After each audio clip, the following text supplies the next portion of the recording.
Halo, Assalamualaikum. Apa kabar sahabat Ipol?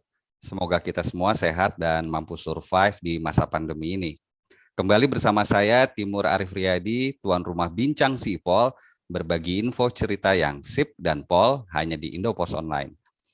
Sahabat Ipol, literasi digital saat ini memang menjadi kunci penting guna mengikuti perkembangan dunia yang semakin maju. Apalagi di masa pandemi COVID ini, mau tak mau kita harus bersentuhan dengan teknologi informasi komunikasi, di mana interaksi kini banyak dilakukan melalui dunia maya.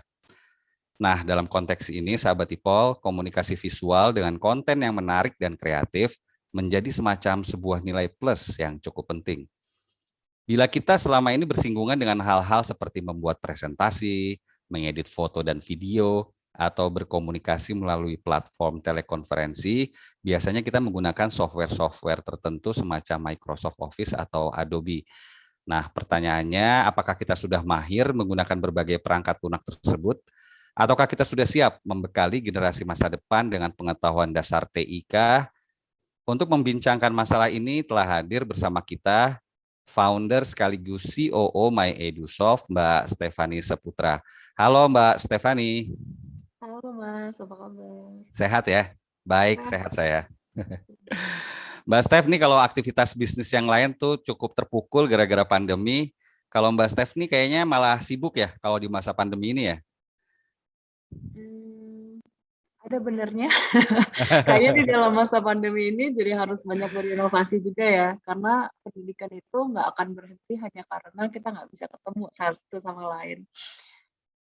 Oke, sebelum ngobrol lebih dalam nih Mbak, kita lihat dulu video berikut ini ya Mbak.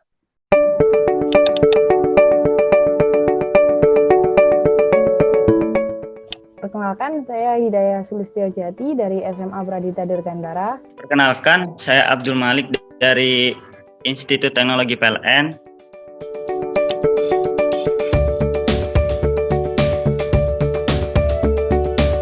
Mengambil sertifikasi itu untuk membuktikan gitu, oh ini loh saya itu bisa Microsoft Office Word dan ini tuh bukti nyata gitu. Sertifikasi Illustrator CC mempermudah saya untuk cari kerja. Awal-awal tuh kayak nggak tahu apa-apa, ngambil sertifikasi, ajari desain tuh kayak gimana, ada pakemnya, rumusnya, bagus lah intinya biar bisa eye-catching. Lebih percaya diri sih Kak. Padahal di Word itu ada tool-tool yang sering kita lupain gitu.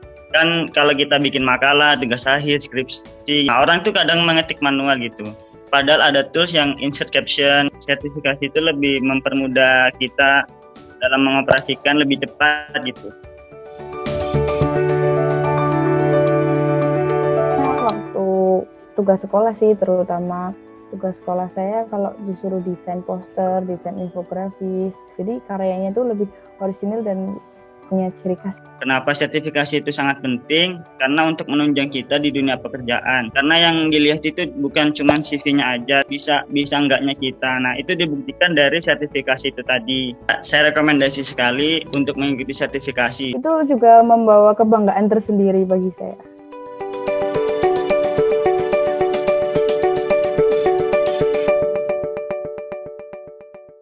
Mbak Stephanie bisa diobrolin nggak nih sebetulnya apa itu MyEdusoft, kemudian tujuan, visi dan misinya itu sebetulnya seperti apa sih Mbak? Siap. Mungkin aku bisa mulai dari namanya ya, kenapa kita namain MyEdusoft. Jadi kita namain MyEdusoft tuh karena kita mau membuat sebuah gerakan yang orang-orang tuh bisa panggil sebagai milik mereka sendiri. Kenapa makanya dimulai dengan My tadi. Nah, kalau misalnya untuk EduSoft, kita percaya bahwa banyak dari permasalahan yang ada di Indonesia ini kita bisa selesaikan dengan pendidikan. Dan instead of fokus terhadap masalah-masalah tersebut, kita juga mau lebih fokus ke solusi-solusi apa sih yang bisa kita provide dengan MyEdusoft ini. Kalau untuk visinya sendiri cukup simpel ya, jadi kita mau solve the problem of youth unemployment. Gimana caranya supaya pemuda-pemuda di Indonesia ini dapat memiliki hidup yang lebih baik, dengan karir yang lebih baik, dengan hopefully juga gaji yang lebih baik juga. Dan kalau misalnya misinya, I think salah satu misi kita yang paling besar adalah gimana caranya sih kita bisa empower teman-teman Dalam artian gimana caranya dari mereka yang tidak bisa menjadi bisa, dan dari yang udah bisa ngajarin juga yang lain-lain. Jadi how can we make a cycle that keeps on giving?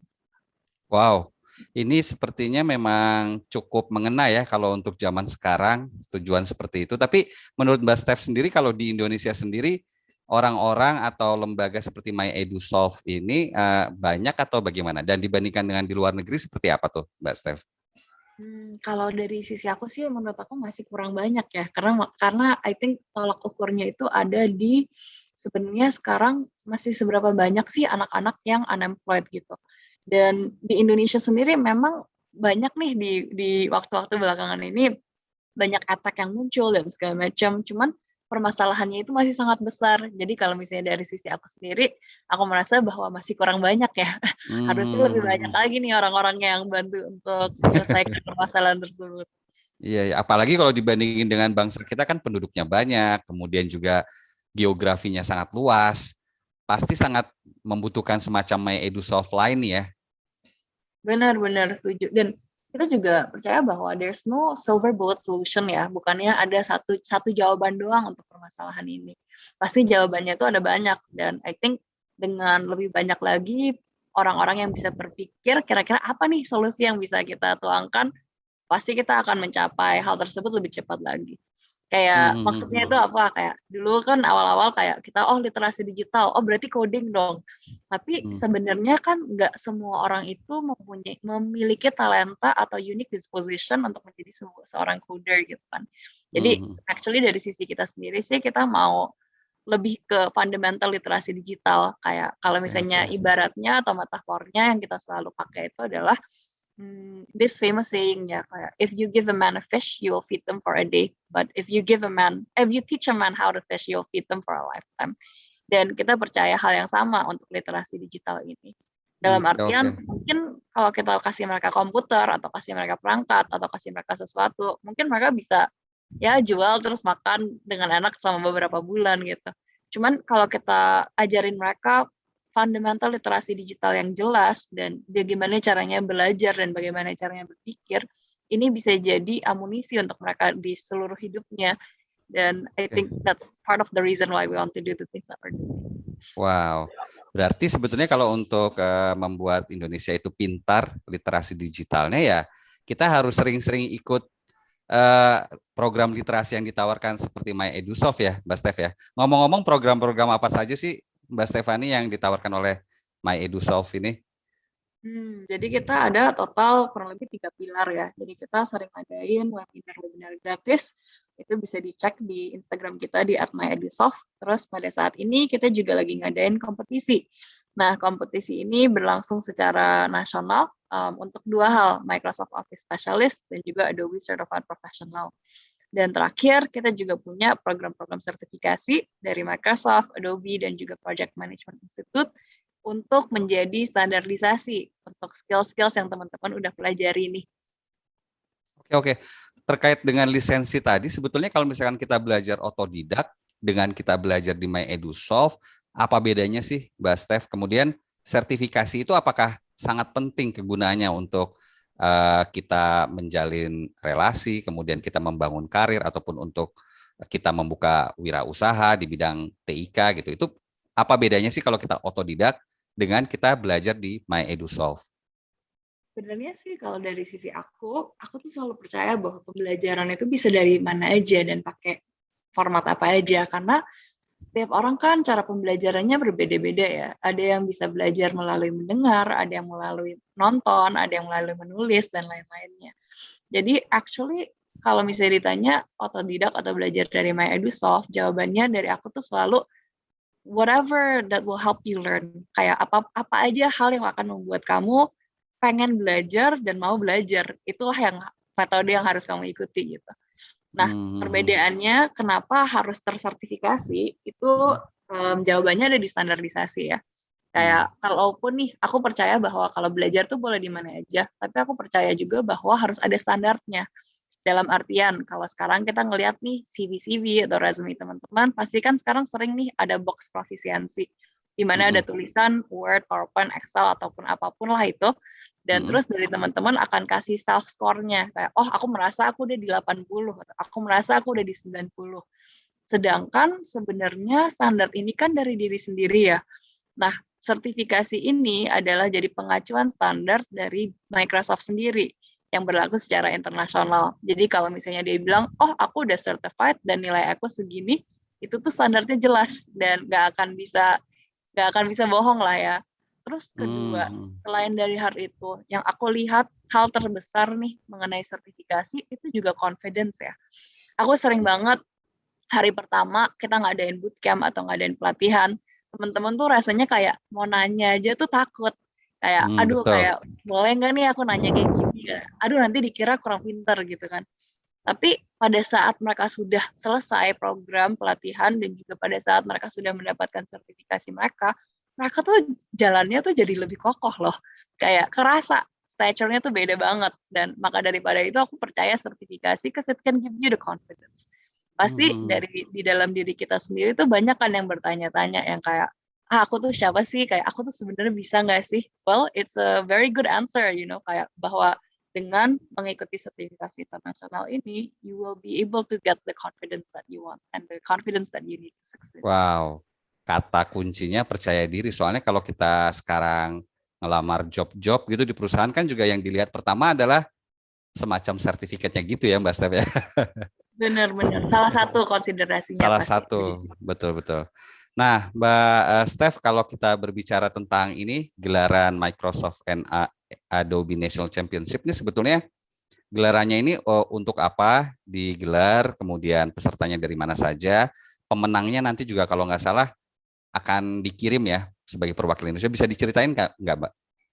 Benar-benar. Jadi kalau misalnya untuk kompetisi Microsoft dan Adobe sendiri, ini kita selenggarakan karena kita merasa bahwa di tahun ini tuh kita merasa sangat terperangkap ya, kayak nggak bisa ngapa-ngapain dan kayak semua hal yang seharusnya atau banyak lah aku dengar dari teman-teman, especially yang baru lulus sekolah tuh mereka kayak, aduh aku ini lulusan pandemi atau kayak aku generasi COVID gitu kan ya.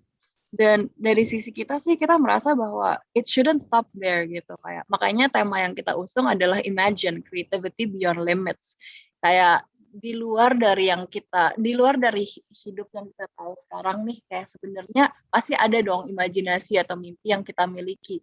Dan itu yang mau kita usung sih sebenarnya. Gimana caranya supaya teman-teman itu bisa continue to create dan bisa continue untuk berkarya dan berimajinasi secara lebih lanjut lagi. Makanya kita decide untuk ngadain kompetisi ini. Ada Dan berapa ya, kategori, Mbak Steph?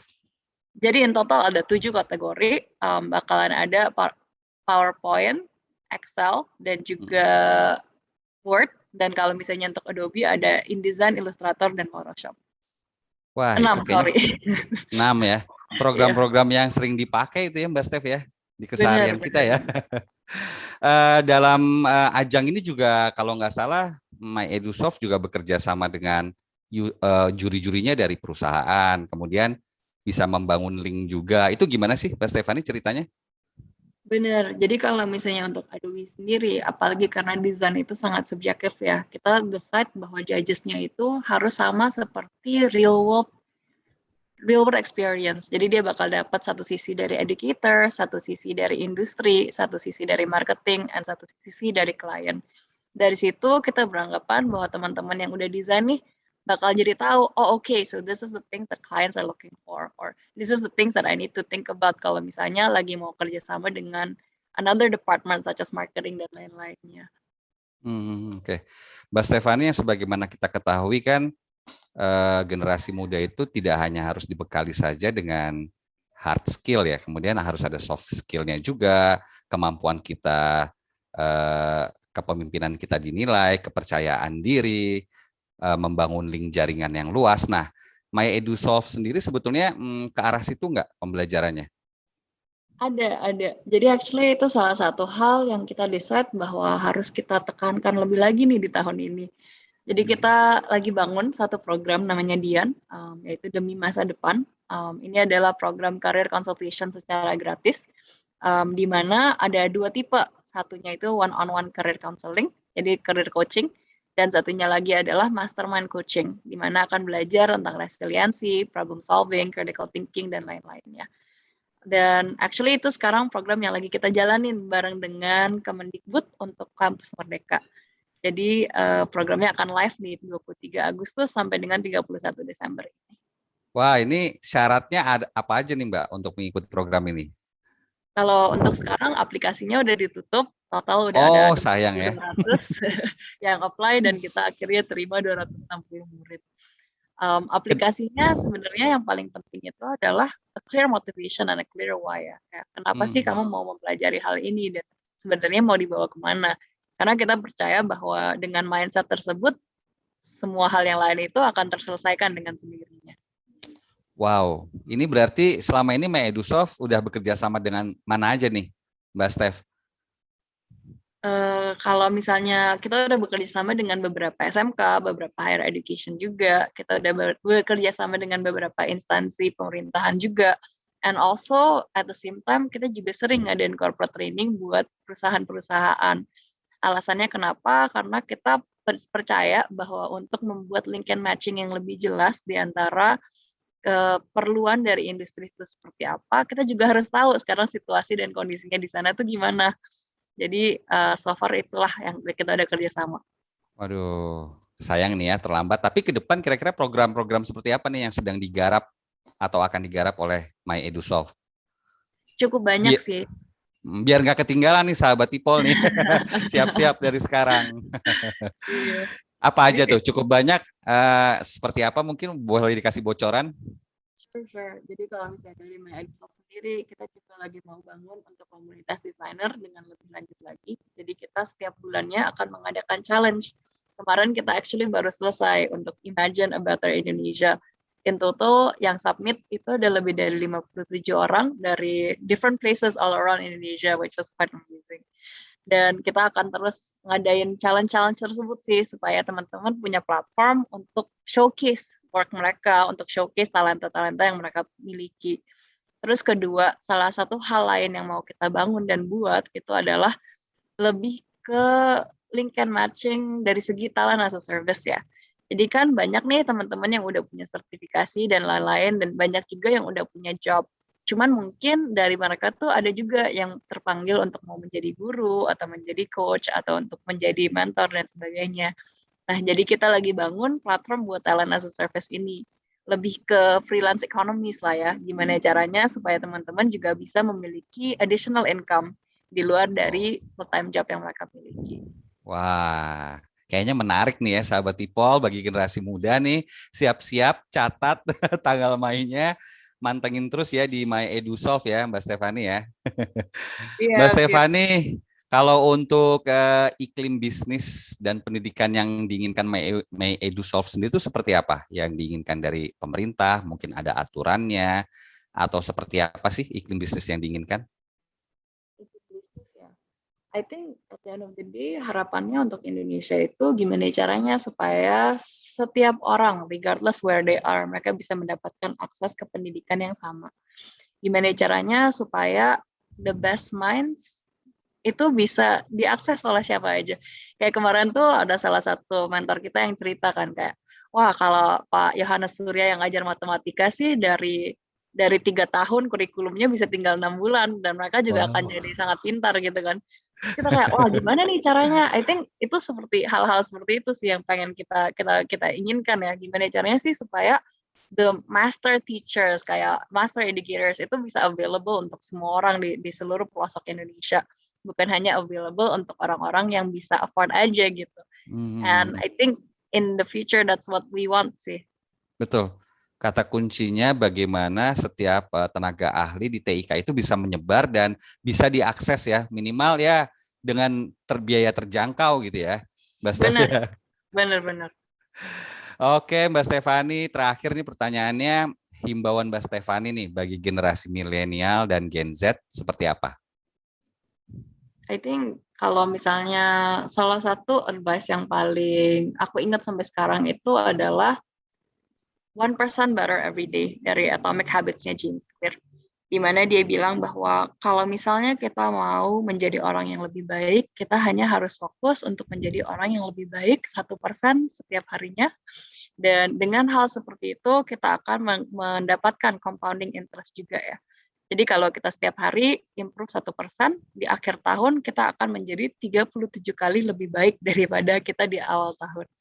Jadi mungkin untuk teman-teman, kalian semua kan pasti ada di journey yang berbeda-beda ya. Mungkin ada yang udah luar biasa, mungkin ada yang merasa masih kurang dan segala macam. Ya, it's okay, kita semua punya jalan kita sendiri-sendiri. Let's just focus on getting better each day, and let's focus on learning and growing as a person, both personally and professionally. Baik, Mbak Stefani, terima kasih sudah menemani bincang si Ipol. Tapi sebelum kita akhiri ini ada pertanyaan cepat, biar kita agak rileks sedikit nih, Mbak Stefani. Siap, siap. Oke, Mbak Stefani, pertanyaan pertama ya. Lebih suka pakai WhatsApp call atau Zoom? WhatsApp. WhatsApp call. Kenapa, Mbak? Lebih simpel. Lebih stabil. Oh, lebih stabil. Oke. Google Duo gimana? Nggak suka. Oh, nggak suka. Baik. Pertanyaan kedua nih. Pilih Jack Ma atau Jeff Bezos? Bezos. Why? Karena, Amazon ya, beliau ya? betul. Kayaknya kalau misalnya dari yang aku lihat ya, aku suka banget actually sama Bezos, dan aku kemarin baru baca bukunya yang Invent and Wonder, dan aku suka banget the way that he frame the work gitu. Kayak dia tuh bilang, salah satu hal yang aku paling ingat tuh dia bilang kayak gini, orang-orang tuh selalu terpaku akan masa depan itu akan kayak gimana sih, so what will the future look like. Tapi kalau dia itu lebih percaya bahwa gue tuh mau ngelihat apa sih yang nggak akan berubah di masa depan. Nah, hal-hal itulah yang nantinya akan menjadi pilar untuk Amazon. Dalam artian nih, 3 hal yang dia pilih itu adalah, gue percaya di masa depan orang tuh tetap akan mau hal-hal yang convenient. Dan dia juga percaya bahwa orang-orang pasti akan mau harga yang lebih murah. Dan terakhir dia juga percaya bahwa orang-orang itu akan selalu mau quality products. Jadi 3 hal ini adalah pilar untuk Amazon. Setiap hal yang dia buat itu dibangun dari 3 pilar ini. Jadi kayak walaupun nih teknologi-teknologi yang dia bikin tuh luar biasa, yang kayak AWS Cloud lah, terus kayak dengan membeli Whole Foods Market, terus abis gitu revamping the whole grocery industry segala macam. And even sekarang he's making space, like pokoknya semua hal yang dia SpaceX bikin ya, lah ya. luar angkasa, iya. Kayaknya namanya Blue Horizons atau something. Oh, oke.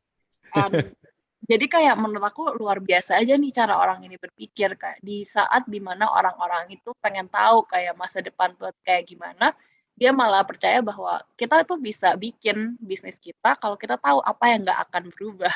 Jadi menurut aku mindsetnya sih luar biasa banget sih dia. Ngomong-ngomong berarti Jeff Bezos bisnis luar angkasa sama kayak ini ya, SpaceX-nya Elon Musk ya? Bener, jadi sekarang kayaknya semua billionaires tuh pada pengen ke angkasa ya. Jadi udah dari Betul. Elon Musk, terus Bezos, terus si Richard Branson juga. Semuanya tuh kayaknya pengen keluar dari dunia. Nggak tahu kenapa. Mbak Stefani juga mau nggak seperti itu? Nah, aku mau di sini aja, di Bali. Oh, oke. Rasanya udah kayak di angkasa kok. Oke. Semuanya luar biasa indah. Nih pertanyaan cepat selanjutnya. Dari sisi penggunaan teknologi, Mbak Stefani lebih suka film full visual effect atau animasi? Animasi. Animasi ya. Oke, berarti suka Lion King kayak gitu-gitu ya. Daripada Terminator. Oh, Terminator zaman dulu ya. Oke, kemudian pertanyaan cepat yang terakhir, suka main game online nggak, Mbak Stef? Lagi enggak, tapi kalau dulu mainnya FIFA sama NBA. Waduh, ini pertanyaannya nih untuk kaum milenial sekarang, suka PUBG atau lebih ke Free Fire? Aku nggak tahu dua-duanya. Oh, nggak tahu dua-duanya. Oke lah, kita maafkan karena mainan gamenya Mbak Stefani kayaknya lebih up to date nih. Mbak Stefani, kita udah masuk beberapa pertanyaan dari netizen yang kita kumpulkan dari media sosial Indopos Online. Ada 3 pertanyaan nih. Untuk Mbak Stefani dari @agus03kbl. Kalau ingin gabung di My EduSoft, ada biayanya nggak ya, Mbak? Jadi ada 2 track sih. Kalau misalnya track mandiri, biasanya memang ada pembayaran yang harus dilakukan. Cuman kalau misalnya cuman mau ikut webinar-webinar gratis kita atau mau ikut career consultation and counseling, itu semua diadakan secara gratis. Kalau untuk Wow. sertifikasi internasional, kita juga ada beberapa, setiap bulannya kita pasti bakal ngadain scholarship atau giveaway dan stuff like that, untuk tahu sebenarnya teman-teman yang deserving tapi mungkin belum bisa berinvestasi di hal tersebut, pasti ada caranya. Jadi feel free aja untuk follow IG kita di @myedusoft, terus nanti kalau ada giveaway atau scholarship yang ready, nanti bisa langsung apply aja. Wah, anak alay sama sahabat Ipol nih yang lain catat ya. Di My EduSoft nih kita bisa belajar gratis, ada gamesnya juga, kemudian ada challenge-nya juga, macam-macam. Nanti kapan-kapan Indopos Online mungkin karyawannya bisa diikutsertakan ya dalam short course. Pertanyaan kedua dari Irma PD Kopi. Bagaimana sih Mbak Steph cara agar sosial media kita bisa lebih dikenal dan lebih menarik? Kayaknya itu pertanyaan yang cocok buat Mas Timur nih. Gimana ya Iya, caranya? gitu ya. Tapi praktis selama ini gimana nih Mbak Steph? Yang Mbak Steph bisa bagi nih.